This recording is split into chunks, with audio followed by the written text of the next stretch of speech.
Hi friends. இன்று ஒரு சிறுகதை. ஒரு நகரத்தில் தினசரி சரக்கு இறக்கும் ஒரு பெரிய களஞ்சியம் இருந்தது. அங்கு தினமும் லாரிகள் வந்து பொருட்களை ஏற்றி இறக்கி செல்லும். ஒரு நாள் அந்த இடத்திற்கு சலீம் என்றவர் வேடிக்கை பார்க்க வந்தார். தொழிலாளர்கள் எவ்வளவு வேகமாகவும் திறமையாகவும் பொருட்களை இறக்கிறார்கள் என்று பார்த்து சிரித்துக்கொண்டே அங்கும் இங்கும் சுற்றினார். அருகில் போய் பார்த்தால் இன்னும் சுவாரஸ்யமாக இருக்கும் என்று நினைத்தார். அவர் பாதுகாப்பான இடத்தில் நிற்காமல் வேலை நடக்கும் இடத்துக்கே அருகில் சென்று நின்றார். அதே நேரத்தில் ஒரு தொழிலாளி மேலிருந்து ஒரு கனமான பொருட்களை இறக்கி கொண்டிருந்தார். கவனக்குறைவால் அது சற்று தவறி கீழே விழுந்தது.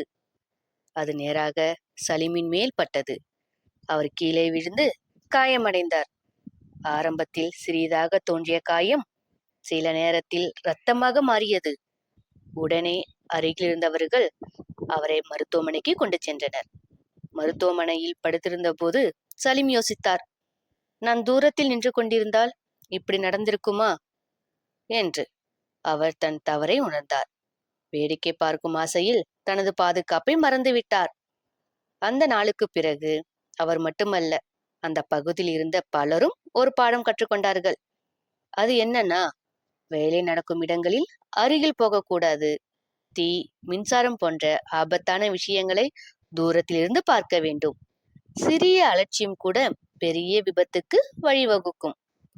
ஒரு நாள் அவர் குழந்தைகள் மாடியில் விளையாடும் போது மின்கம்பிக்கு அருகில் சென்றதை பார்த்தார். உடனே தடுத்தார். ஒரு நொடி கவனக்குறைவு வாழ்நாள் முழுவதும் பிரச்சனையாகலாம் என்று அறிவுரை கூறினார். ஃப்ரெண்ட்ஸ், பாதுகாப்பு என்பது சின்ன விஷயம் இல்லை.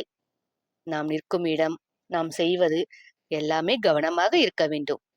ஒரு நொடி கவனம் உயிரை காப்பாற்றும். ஒரு நொடி அலட்சியம் வாழ்க்கையே மாற்றும். இது போன்ற கதைகளை கேட்க குருலட்சுமி சேனலை சப்ஸ்கிரைப் பண்ணுங்க.